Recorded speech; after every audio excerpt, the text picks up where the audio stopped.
Olá, tudo bem? Boas-vindas a mais uma temporada do nosso programa, o Prosa Acadêmica. Nesse primeiro episódio especial em homenagem ao Mês das Mulheres, nós recebemos um time de convidadas muito especial, prata da casa. Conversamos com a professora Fernanda Vinhais, ela que é assessora de pós-graduação e pesquisa no CEUB. Recebemos também a professora Dulce Furquim, que é coordenadora dos cursos de Direito e Relações Internacionais, e ainda a Adinelli de Oliveira, que é analista de sistemas aqui na nossa instituição.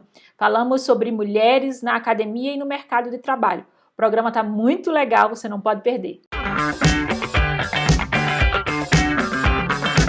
Meninas, sejam bem-vindas ao Prosa Acadêmica, nesse programa assim que está para lá de especial, brilhante, reluzente. Eu tenho certeza que está todo mundo encandeado, encandecido aí em casa, porque a gente está num programa especial cheio de prata da casa, assim, umas pratas muito valiosas para falar sobre as mulheres no ambiente acadêmico, as mulheres na ciência. E eu acho que esse tema vai render porque nós temos aí três grandes personalidades que podem falar com muita propriedade das suas áreas, das suas vivências. E eu queria começar perguntando para a professora Dulce sobre, já que a gente vai falar muito sobre as mulheres na academia, sobre a conquista do direito de entrar na academia, de acesso aos estudos. Essa é uma questão razoavelmente recente para as mulheres, né, professora? Não era permitido que as mulheres frequentassem a educação.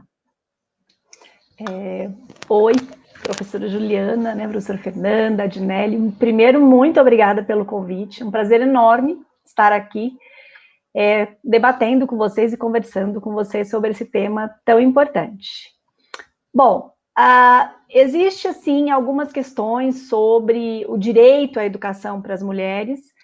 Se a gente for pensar mundialmente, a gente tem uma série de países com restrições, mas no nosso caso aqui no Brasil, a nossa questão da educação para as mulheres, penso que a gente tem que olhar muito mais pela qualidade e oportunidade do que efetivamente pelo direito. Sobre a questão do direito à educação para as mulheres no Brasil, a gente nunca teve uma vedação, se as mulheres eram impedidas. É óbvio que em toda a trajetória, se a gente pensar aí, né, nossos mais de 500 anos de história, a gente tem uma qualidade do que foi ensinado para as mulheres. Então, obviamente, que no começo, quando as meninas, elas eram formadas por tutores e estudavam e tinham aí, aprendiam de fato a ler, a escrever, só que o foco era a formação daquela mulher que ia cuidar da casa, que ia cuidar da família, aprender a bordar, costurar, cozinhar. Não tinha essa ideia de uma formação das mulheres para um ensino superior como a gente tem hoje, com essa qualidade. Então, a legislação que contempla esse acesso, ela é uma legislação vasta. E aí, se você pegar dados do IBGE, você vai ver que, na verdade, a gente tem mais mulheres estudando e mais mulheres com formação, seja no ensino médio, seja no ensino superior, do que homens. Então, se você for buscar dados da população de até, né, com 25 anos ou mais, que seriam aqueles que têm ensino superior, a gente tem mais mulheres, perdão, do que homens. Então, você vai buscar, a gente tem hoje, pelo menos aí, em torno de 34% de mulheres que têm ensino superior, contra 27%, 28% de homens. E a mesma coisa acontece no ensino médio. O IBGE tem um dado sobre o ensino médio, que é um dado que ele faz uma análise daquele aluno que tem uma idade adequada para estar no ensino médio. E aí, esse aluno que está ali com a idade adequada, você tem 73% são mulheres, contra 63% que são homens. Então, quando a gente fala do direito à educação, penso que a gente tem que olhar não para o acesso, mas sim para aquilo que essa mulher vai receber como educação. E aí vou trazer aqui para vocês uma discussão que eu acho que é muito significativa para essa pauta. Eu tenho uma filha de 12 anos, e a minha filha chegou para mim outro dia e falou assim: mãe, por que os livros que eu estudo na escola, que eu leio na escola, os paradidáticos, nenhum deles tem como protagonista personagem feminina. Por que sempre o protagonista dos livros são meninos? Então, eu acho que é esse tipo de abordagem que a gente deveria olhar um pouco mais. Porque quando a gente fala do direito à educação, é o direito à educação com a qualidade daquilo que é passado para essas meninas. A ONU vem trabalhando já há muitos anos. Eles têm dentro da ONU uma estrutura que é a ONU Mulheres, que discute essa questão de gênero, e existe uma campanha sobre essa igualdade de gênero na escola. Então, assim, é a escola sem machismo, é a escola trazer dados para aqueles alunos, informações para aqueles alunos, para trabalhar essa igualdade. Então, quando a gente até fala a discussão de gênero nas escolas, e mesmo se a gente pensar no ensino superior, elas têm justamente essa finalidade. Acho que a gente tem que olhar para isso, né? Mesmo no direito a gente tem grupos hoje de professoras buscando um espaço e conquistar um espaço em determinadas áreas. Porque aí você vai, vamos fazer um congresso. Aí você vai buscando, você só chama professores homens para falar. Vamos fazer indicação de autores. Tem uma professora aqui até de Brasília que ela fala muito sobre isso em processo penal. Fala, vamos indicar autores, mas não tem autoras de processo penal, só tem autores. Então, penso que, quando a gente fala em direito à educação, é muito mais do que eu ter uma legislação permitindo o acesso, mas sim a gente olhar para essa qualidade e tornar possível o espaço desta aluna que tem a formação, só que depois, no ambiente de trabalho, é um outro ponto para a gente falar, porque aí vai ter um reflexo salarial, né? Enfim, outras tantas questões. Eu acho que isso entra muito na vivência da professora Fernanda, né? Porque o problema não é o acesso da mulher, pelo menos nos dias atuais, à educação, mas as oportunidades que são oferecidas nesse processo de educação superior, que é o tema do nosso papo aqui. E aí, professora Fernanda, dentro do universo da pesquisa, como é que as mulheres se situam? Existe uma igualdade de oportunidades? Existe uma igualdade de gênero nesse ambiente? Boas-vindas. Muito obrigada, professora Juliana, professora Dulce, Adinelli, um prazer estar aqui com vocês, pessoas que eu admiro, além de tudo, né, profissionais aí de suas áreas aí tão respeitadas. Eu concordo com o que a professora Dulce falou e queria incrementar a nossa discussão com alguns dados também, né, da minha área de atuação, com que eu venho, né, há alguns anos já trabalhando. E quando a gente fala em pesquisa, a gente começa a falar em pesquisa, hoje em dia, cada vez mais precocemente, então a gente já começa a envolver alunos em pesquisa desde o seu ensino médio, mas eu tenho dados muito relevantes e trago aqui para dividir com vocês na nossa discussão, dados de pesquisa quando a gente começa a falar de graduação. O principal programa de iniciação científica, de introdução à pesquisa, aos nossos alunos de graduação, ele é um programa já universalmente conhecido e ele traz dados interessantes para que a gente discuta aqui. As principais agências fomentadoras, incentivadoras de pesquisa no Brasil, principalmente CAPES e CNPq, trazem dados muito interessantes com relação a esse percentual. Como a professora Dulce falou, não é uma questão de acesso, né, ou dificuldade de acesso ao público feminino. Percebemos que o público feminino, ele, na base da pirâmide, ele já é superior ao público masculino. Então, tanto quando a gente compara bolsas de iniciação científica, essas que são ofertadas na graduação, o público feminino é superior. Alunas que estão na graduação, de maneira geral, não estou falando de áreas de conhecimentos diferentes, o público feminino também é superior. E essas taxas, claro que com algumas variações, elas chegam a ser de 55% a 70% do público feminino.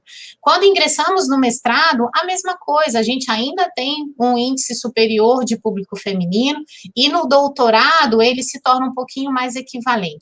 Então, o que a gente percebe? Quando a gente está na base da pirâmide, o público feminino é superior e inquestionavelmente em todas as áreas do conhecimento. Mas quando a gente vai chegando naquele topo da pirâmide, quer dizer, quando, com o passar dos anos, aquela profissão vai se tornando mais madura e exigindo mais tempo de trabalho, e a gente entende que na pesquisa, publicar, gerar produtos, artigos, não são tarefas tão rápidas e que a gente não consegue alcançar em pouco tempo. Então, quanto mais a pirâmide se fecha e mais altos são os cargos, os níveis dentro de uma instituição e as bolsas que são concedidas, por exemplo, as bolsas de produtividade, que são concedidas apenas a professores doutores, com já uma publicação, um reconhecimento na sua área de pesquisa, aí a gente percebe uma inversão dessa pirâmide. Aí a gente percebe que essas bolsas de produtividade, elas são ofertadas em número ainda superior ao público masculino, quando nós comparamos com o público feminino. Mas aí eu acho que a gente tem uma outra discussão, e que não tem como a gente não comentar isso quando a gente está aqui, principalmente falando sobre esse assunto. Não é um problema de acesso, não é um problema de capacitação, mas talvez um problema que a gente traz cultural. Nós, mulheres, ainda somos vistas como cuidadoras. Então, o que acontece quando a gente pensa em uma família, em ter filhos, ou então quando a gente precisa cuidar de um idoso da família, quando a gente precisa cuidar de alguém da família que merece, né, ou que precisa de um cuidado diferenciado. Geralmente, é nessa hora que a gente percebe a mulher saindo um pouco da jogada, né, de um pouco desse ambiente de trabalho, porque ela precisa ocupar esse outro espaço. Então, a gente traz uma discussão muito grande, muito ampla, né, além da profissão, é um pouco do que a gente criou como esse estereótipo da mulher, da função da mulher. Eu acho que cada vez mais é inquestionável, né, a capacitação, a qualidade. Na pesquisa, então, tem um outro detalhe muito interessante. A pesquisa, ela é fundamentada em metodologias, em métodos rigorosamente determinados. Normalmente, nós mulheres seguimos esses métodos e temos uma facilidade com essa organização, esse planejamento metodológico, que muitas vezes supera o de alguns homens. E isso nos facilita também uma entrada no mercado, uma entrada nesse campo. Só que a questão é indiscutivelmente muito mais cultural. O que eu tenho percebido, e eu acho que isso é uma boa notícia que a gente pode trazer aqui para a nossa discussão, quando eu falo de iniciação científica no CEUB, na nossa realidade de trabalho, a iniciação científica no CEUB, ela corrobora todos esses dados que eu trouxe para vocês. Hoje, o nosso público feminino de alunas, ele supera os 70% dos alunos da iniciação científica. E o nosso público de orientadoras, professoras, doutoras que orientam, mestres e doutoras que orientam seus alunos, ele está quase que em 60%. Então, a gente mostra que esses dados realmente condizem com a realidade brasileira e com a realidade mundial, e a discussão de que, de repente, o que a gente precisa começar a fazer nesses encontros também é começar a discutir, então, como é que a gente ameniza essa distância que a gente percebe lá no topo da cadeia? Por que ainda temos mais professores do sexo masculino ocupando as cadeiras universitárias, principalmente em áreas que são consagradas, né, como masculina? Em algumas instituições, o que a gente percebe é que a área de saúde e a área de linguística, de artes, ela ainda é uma área que o público feminino é superior ao público masculino, mas em todas as outras áreas o público masculino é superior. Então, algumas propostas que a gente pode trazer para a discussão, e eu já tenho começado a perceber essas diferenças em editais começando a surgir em instituições de ensino, instituições de pesquisa. Alguns editais, eles começam a pontuar licenças maternidade. Além disso, eles começam também a oferecer uma variação no tempo para a contagem de pontos para as mulheres que tiveram filhos em um determinado período de 2 anos a mais. Então, por exemplo, eu vou contar títulos, né? Se eu sou um candidato masculino, eu conto nos meus títulos dos 3 últimos anos. E se eu sou uma mulher e tive filho nesses 3 últimos anos, eu conto 3 anos mais 1 ou 3 anos mais 2. Então, nossa, interessante. Essas oportunidades, essas discussões, elas começaram a chegar, né, a esse ponto. E eu acho que essa é uma boa notícia. Nos últimos 20 anos, a gente tem percebido que essa discussão está sempre mais à tona, inclusive o dia 11 de fevereiro, comemoramos aí o Dia Internacional das Mulheres e das Meninas na Ciência. A ideia de implantar esse dia, celebrar esse dia, é exatamente para trazer essa discussão cada vez mais à tona, para que a gente comece a pensar juntas em estratégias como essa. Como fazer que esse cuidar da mulher, essa vontade de criar família, de ter seus filhos, não as retire da jogada totalmente, não as impeça de ser ainda competitiva, né? 2 anos sem trabalhar, 2 anos sem publicar, 2 anos sem pesquisar, realmente seria muito difícil, né, na competição por títulos, mas a gente pode ainda, né, lançar aí outras discussões com relação a essas novas possibilidades para que as mulheres continuem sendo, né, vistas no mercado como competitivas, além de competentes, como a gente já, né, percebeu que é inquestionável. Professora Fernanda trouxe uns dados bem interessantes aí, que a gente vê isso tacitamente na nossa realidade, não só no ambiente acadêmico, mas na sociedade de uma forma geral, né? Existem segmentos e áreas profissionais que são tradicionalmente muito mais ocupadas pelas mulheres, que são as áreas que estão associadas ao cuidado e à estética, e outras áreas, principalmente dentro das exatas, que são ocupadas proeminentemente por homens. E aí eu acho que a Adinelly pode falar muito sobre essa vivência, porque ela, como vinda da área de TI, e que é uma área historicamente ocupada por homens, pode falar um pouco como foi sua carreira acadêmica, Adinelly, e como é a sua vivência profissional dentro da área da TI. Você sentiu essa diferença? Você sentiu em minoria em alguma circunstância, ou isso para você nunca foi um problema? Boas-vindas ao Prosa Acadêmica também. Obrigada, gente. Primeiro, eu quero agradecer o convite. Estou muito feliz de estar com a professora Dulce, a Fernanda, com você, Juliana.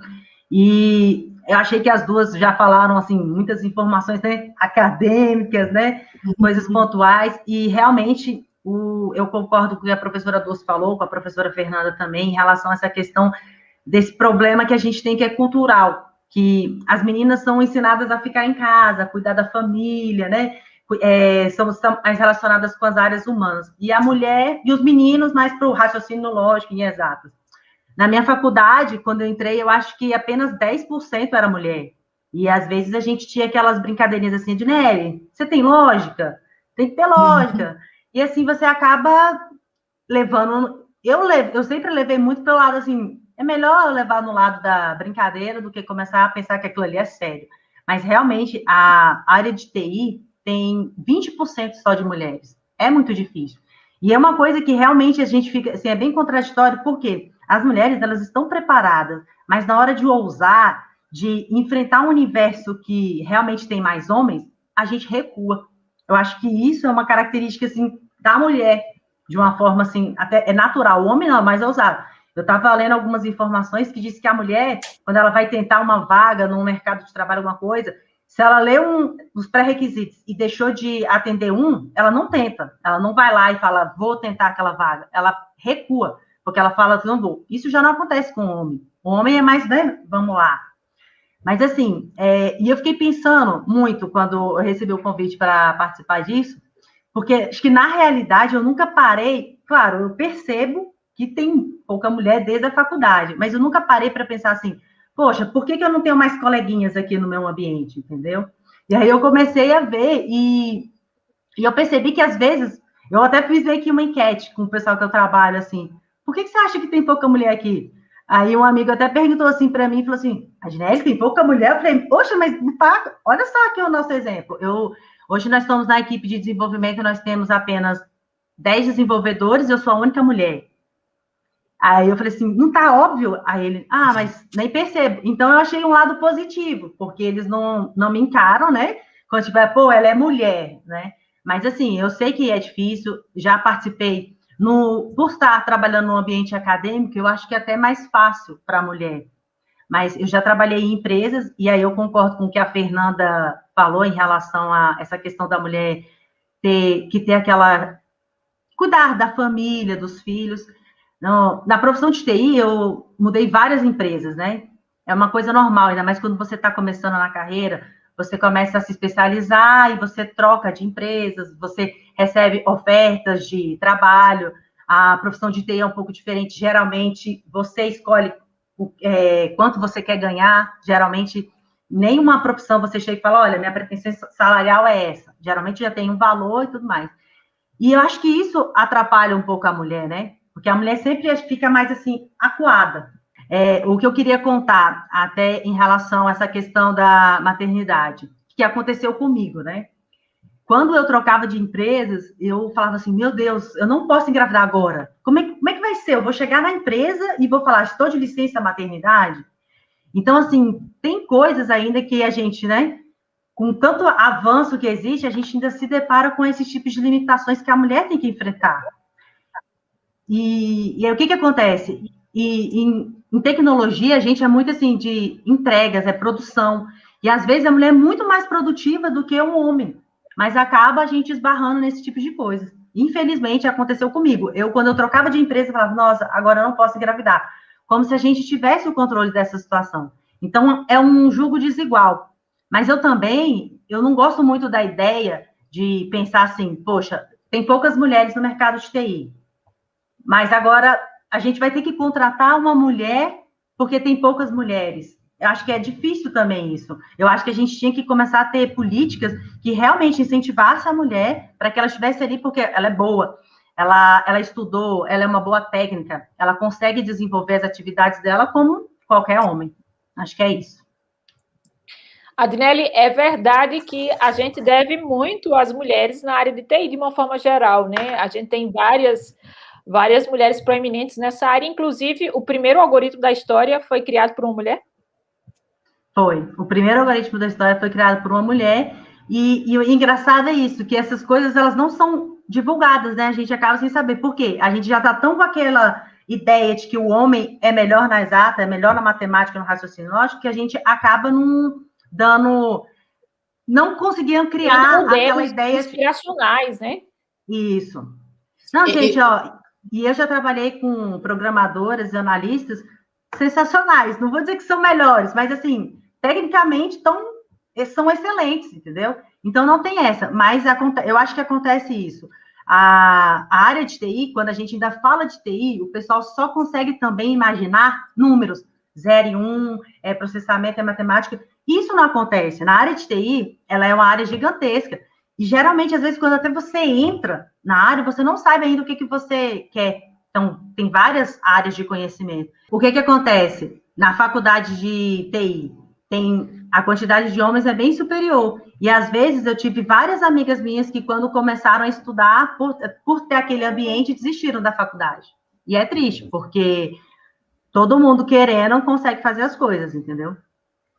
Eu posso acrescentar um comentário? Sim. Eu tenho um dado interessante, curioso, né, assim, sobre o que a gente, às vezes, no nosso dia a dia, nem chega a se atentar, né? Nessa nossa vida aí acadêmica, orientando alunas em trabalhos de conclusão de curso, em trabalhos em finais, né, de dissertações e teses, uma vez uma aluna comentou comigo que toda vez que ela lia aqueles nomes esquisitos, como ela disse, dos autores, porque muitos autores poloneses, né, nem sempre o nome a gente entende, ela dizia que ela automaticamente já imaginava que era um homem, porque era sempre, né, a maioria era sempre um homem, e de repente ela, quando foi se atentar para aqueles principais autores que ela citava no trabalho, ela percebeu que a grande maioria na área dela eram mulheres, e que ela, inclusive, se colocou como surpresa, porque ela imaginava que os nomes diferentes já seriam nomes de homens. Então, assim, isso mostra que é uma diferença mesmo de cultura, que nós, apesar, né, de já estarmos na área há algum tempo, nós ainda precisamos exercitar, né, e os que estão chegando, talvez os mais novos, não tenham essa percepção, mas a gente ainda sente isso em algumas áreas acontecer. Mas é bem isso, Juliana. Não, é porque eu ia falar, assim, a gente tem nesses dados do IBGE, a gente tem as informações que, por exemplo, dedicação de horas, como a Adinelli falou, de cuidados com família, a professora Fernanda também. um comparativo entre mulheres e homens. Então, enquanto os homens eles têm 10 horas de dedicação, as mulheres têm 18. Se você for olhar a diferença salarial, você tem as mulheres ganhando 23% a menos do que os homens. Então, você tem em situações como grandes empresas, que as mulheres acabam ganhando menos. E isso que a Ginele falou da gravidez, não aconteceu especificamente comigo, mas eu tive uma situação de uma professora. Há 2 anos atrás, mais ou menos, uma professora foi contratada. No primeiro semestre que ela estava ministrando aula, ela engravidou. E ela, quando foi conversar comigo, eu nunca tinha vivenciado uma situação daquela. Ela chegou muito assustada para contar que estava grávida. E quando ela me contou, eu falei, nossa, que bom, parabéns, né? Enfim, né? Vai ter, né, outro filho. Ela ficou um pouco assim intimidada e ela própria falou assim, mas quando eu voltar, eu ainda vou ter meu emprego? Aí foi tão engraçado que na hora eu mesma nem pensei, eu falei, lógico que vai ter, né? Depois que eu fui pensar um pouco mais com calma e perceber que isso é um fato. Quantas e quantas mulheres, porque aí a gente vê que na academia tem espaços e depois no mundo do trabalho, no ambiente profissional, a gente vai ter um percentual menor de mulheres, mas justamente por isso, porque você tem as mulheres com maior responsabilidades com relação a filhos. Então, em muitas situações, quando as mulheres vão procurar emprego, agora mesmo na pandemia, foram várias as pesquisas relatando isso e depoimentos nesse sentido. Então, quando a mulher procura o trabalho, a pergunta é, olha, você tem filhos? Se você adoecer, quem vai cuidar dos seus filhos? No ambiente, é até interessante isso, porque a gente tem aqui, né, no ambiente que eu atuo, dentro do direito, né, da área de relações internacionais, no direito, você vai olhar nos grandes escritórios, a maioria dos sócios são homens. Então, é difícil você ter aquela mulher que se destaque. Para ela se destacar, a gente percebe o quanto o esforço da mulher é maior. Né? Quantas mulheres acabam saindo de escritórios porque elas não veem a chance real de um dia chegar a se tornarem sócias desses escritórios. A mesma coisa... Diga. Vou pegar a mesma coisa aí em outras áreas.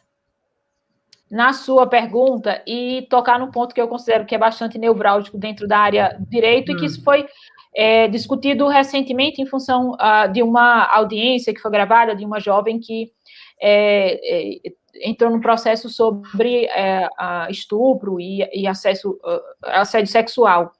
E aí houve aquele episódio durante a audiência, né? E você acha que isso parece que é mais frequente porque a grande parte dos legisladores são homens, então o ambiente não é pensado por mulheres e para que as mulheres, mesmo na condição de vítimas, se sintam confortáveis nesse segmento? Não, com certeza. E Juliana, aproveitando isso que você falou, o que aconteceu até recentemente? A gente tinha, até agora, acabou de ser uma decisão do Supremo, a gente veio à tona, inclusive, a discussão lá do assassinato da Ângela Diniz, né? Que era a questão do homicídio em defesa da honra, né? Então, se o homem foi traído, então ele tinha essa possibilidade. E essa situação desse caso que você colocou, que é essa menina de Santa Catarina, se não me falha a memória, foi uma situação, assim, independente da estrutura, do processo, de tudo que aconteceu, a forma como é tratada. Então, a gente tem, e eu acho que, às vezes, eu sinto que quando a gente conversa um pouco sobre essa temática, existe uma relutância de algumas pessoas em ouvir já com um preconceito sobre, não pode falar nesse assunto, ou se você vai falar nesse assunto, com uma visão negativa, como, é feminista. Eu acho que a questão, a gente não tem que obviamente, entrar nesse aspecto, mas o que eu acho que é fundamental que a gente veja existe uma questão de gêneros e espaços para que estas pessoas, né, homens e mulheres, possam atuar.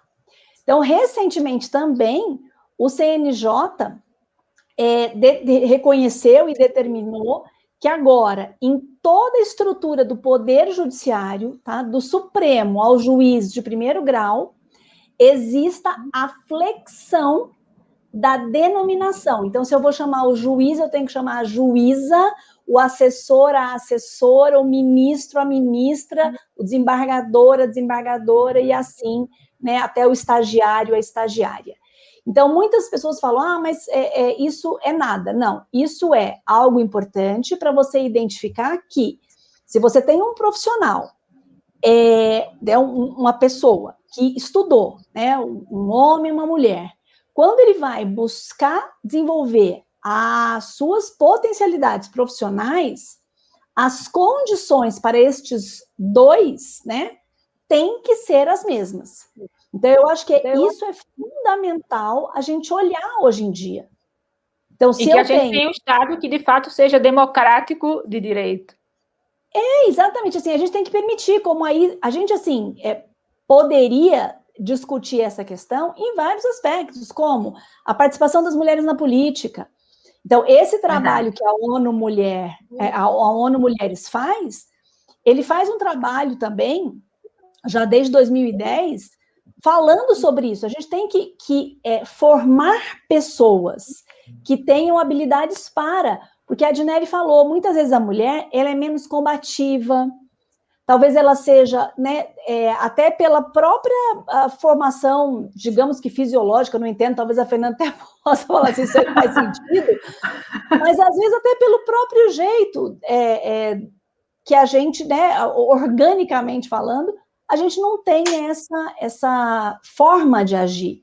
Mas é fundamental que a gente, não só nos espaços acadêmicos, porque a gente vê que isso já é o direito à educação, o acesso à educação já é dado, mas a gente tem que pensar como a educação para essas meninas que ficam grávidas cedo e abandonam. Então, assim, o que o Estado pode fazer? O que a sociedade pode fazer para que elas não desistam, para que elas continuem estudando?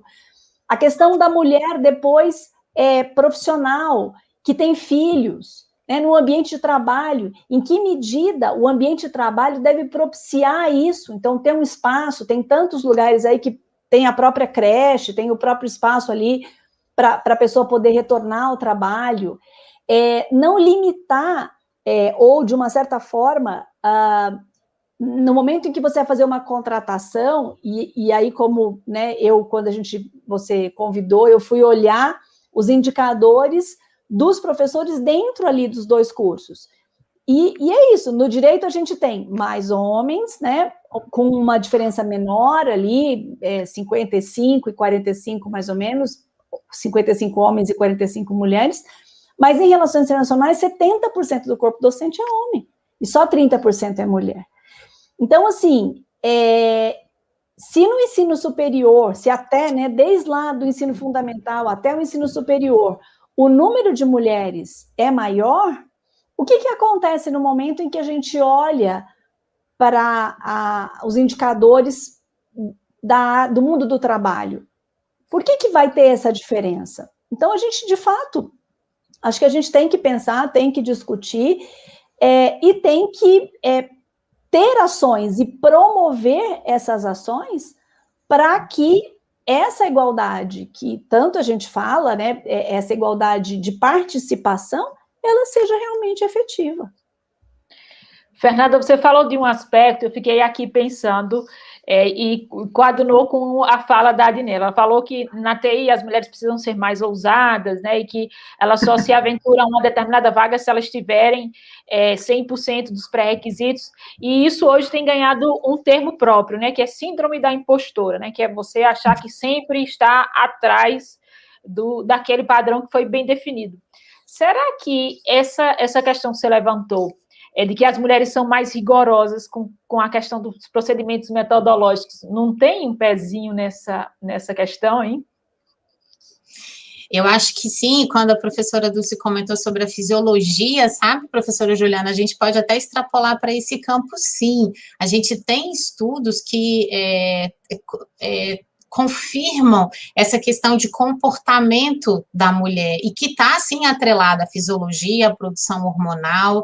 Eu já li trabalhos que comentam, por exemplo, a gente trabalha muito com microscopia óptica ainda, né? O microscópio óptico, apesar das pessoas acharem que ele é ultrapassado, de forma alguma, ele continua sendo uma peça fundamental em laboratório. E trabalhar no microscópio óptico, ele exige atenção, ele exige paciência, o simples fato de você ficar sentada 4 horas, 5 horas em frente ao microscópio, com a luz no olho, aquela posição, pode não ser muito confortável. E a questão hormonal, índices de testosterona estão associados a essa inquietude, né? Então, muitas vezes, em algumas áreas, na pesquisa, a gente percebe que o público feminino predomina, porque essas questões fisiológicas, elas são reais. E a questão parece que culturalmente fomos mais ensinadas a rigores metodológicos, a procedimentos, a acatar procedimentos, a respeitar etapas que são extremamente rigorosas na pesquisa.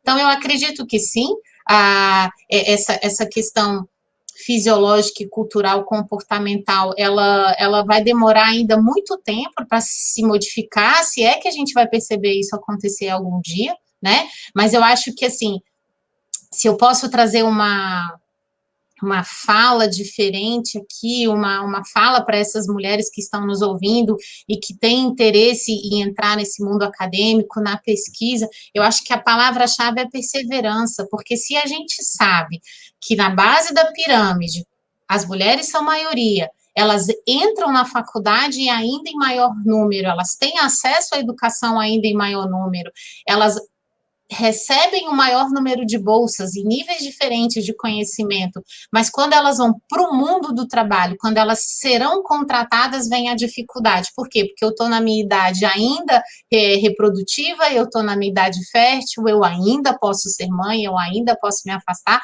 mas se essa barreira é ultrapassada e elas recebem essa oportunidade, elas conseguem mostrar com toda a competência e com todo o respeito, né, às regras institucionais, aos rigores da pesquisa e da ciência, que elas são extremamente aptas para aquela área, para aquela vaga, né, em que elas concorreram. Então, por isso que eu reforço que a nossa discussão ela tem que ser muito em como fazê-las não desistir de entrar, porque depois que elas entram, mesmo que a gente sabe, né, que a gente tem dificuldades com essa questão do cuidado, mas quando isso é de fato uma realidade pessoal e profissional, com toda uma estrutura, claro, a gente consegue vencer essas dificuldades. Então, elas precisam ter acesso à entrada, elas precisam, de alguma forma, não desistir de entrar, para que depois aquele topo da pirâmide, elas comecem a ocupar, né, com maior quantidade. Meninas, vamos chegando aqui ao final do nosso papo. Eu acho que a gente vai precisar se encontrar mais vezes para falar mais sobre isso, porque muitas questões ficaram, mas eu acho que esse prosa acadêmica, ele está cumprindo de uma forma muito primorosa o seu papel, da forma como ele foi originalmente pensado, né?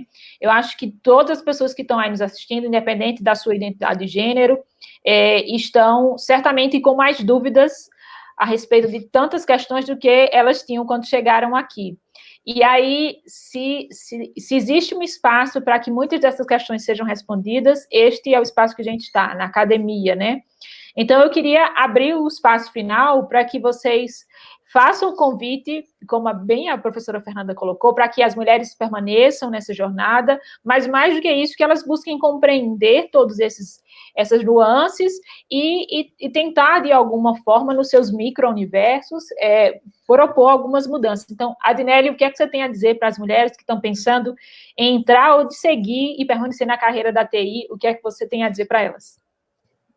Olha, o que eu tenho a dizer é que não desista. Se você gosta, se você faz aquilo com amor, que é o seu talento, não é um comentário, não é uma situação que possa acontecer que vai fazer você, tipo, desistir do seu sonho. Eu tenho uma amiga, contar rapidinho aqui, né? Que às vezes diz que, às vezes eu tento assistir até o futebol para tentar conversar com a maioria dos homens antes da reunião. Eu falo, não, gente, que bobeira. Tem tantas outras coisas que a gente pode conversar. Mas o que eu queria deixar, assim, passar não desista, a área de TI, ela é bem abrangente, se você tem interesse, estuda e seja a sua melhor versão, seja um ótimo técnico, não deixa essas coisas de que, porque você é mulher, você não vai tentar. Essa é a minha opinião. E precisando de dicas, de alguma coisa, estamos aqui. Professora Dulce, no direito, o que é que você poderia deixar de mensagem aí para as pessoas que estão nos assistindo? Professora Jana, eu acho fundamental que a gente discuta, como, né, eu comentei, o espaço das mulheres nas áreas. Então, assim, eu acho que o primeiro ponto é a gente começar a eliminar os estereótipos em todas as nossas práticas, na forma como a gente atua, nas nossas instalações mesmo, educacionais, nos currículos, e trazer sempre essa discussão de gênero como uma discussão de inclusão. Eu acho que isso é fundamental. Eu acho que isso que o CNJ fez agora, no formato de tratamento, os espaços que as mulheres têm para se tornarem sócias de escritórios, para passarem em concurso, para chegarem à carreira aí da diplomacia, eu acho que tudo isso tem que ser visto, como a Ginelli falou, num ambiente de capacidade. Então, assim, não é porque eu sou mulher que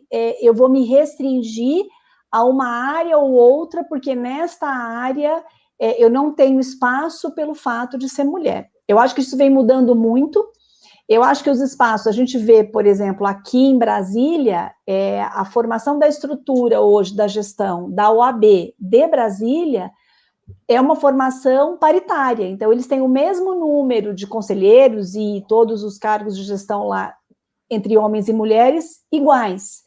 A mesma coisa tem acontecido e discutido-se muito na OAB Federal. Então, no âmbito nacional, que isso também seja uma realidade.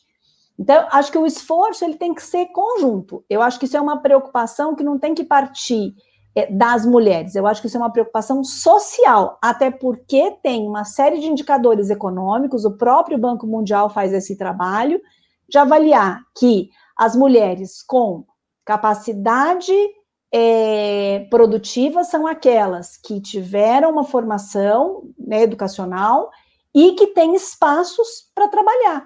Isso melhora a sociedade como um todo. Então, acho que é essa visão que a gente deve ter e ir trabalhando e sempre investindo nesse sentido. É o que a gente tem feito, né, em termos acadêmicos, de abrir sempre os espaços e incentivar sempre as alunas a alcançarem os seus objetivos. E trabalhando sempre do outro lado, né, na formação aí dos alunos, para que eles tenham também essa visão e para que eles consigam construir uma compreensão desse universo de uma maneira real e sem nenhum preconceito, né, com relação a isso. Professora Fernanda, eu acho que a pesquisa é um excelente espaço para que a gente possa identificar, diagnosticar esses fatos, né, e também tentar procurar entender. Então, deixe aí suas últimas palavras, inclusive convidando para quem quiser pesquisar sobre isso. Eu queria deixar, assim, como minha última fala, eu lendo sobre o tema, eu ouvi uma frase, li uma frase de uma pessoa que comentou que em um ambiente acadêmico, ela, mulher, se sentia invisível em alguns momentos. E eu queria trazer essa fala e deixar aí como convite, né, a todos que estão nos ouvindo. Eu acho que eu não me deixar invisível é uma obrigação como profissional minha. Então, tomem vocês, mulheres, isso como obrigação. Mas vai além disso. Eu não me deixar ser invisível quer dizer que eu vou batalhar, que eu vou estudar, que eu vou trabalhar tanto quanto qualquer outro indivíduo para aquela vaga que eu pretendo ocupar. Porque também, se eu me acomodar e achar que porque é difícil para a mulher chegar lá, eu justificar, né,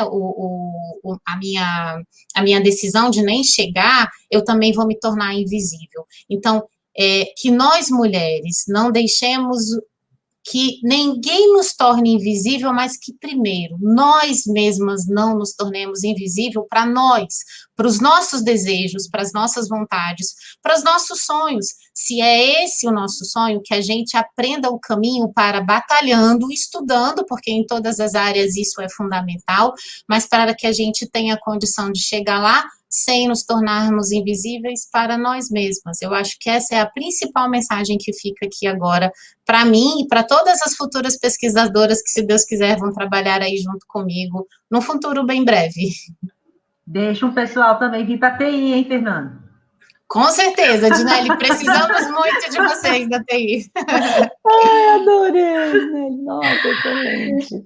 Minha gente, eu quero agradecer muito a disposição de vocês. Eu acho que esse é um programa necessário, mais do que bonito, mais do que dinâmico. Ele é muito importante, sobretudo nesse mês que a gente está vivendo, né, o mês do 8 de março, que é um mês de muitas comemorações, mas também de muitas reflexões. Então, quero agradecer a disposição de cada uma de vocês, quero já afirmar o compromisso da gente se encontrar outras vezes, em outras prosas, para estender esse papo, e coloco à disposição de vocês o Núcleo de Educação à Distância também, para que a gente possa continuar discutindo sobre essas questões nos nossos diversos ambientes. Então, é com esse clima de muitas inquietações, de muitas dúvidas, que eu me despeço de você em mais um Prosa Acadêmica, mas te espero no nosso próximo programa. Até lá! Até. Obrigada. Tchau.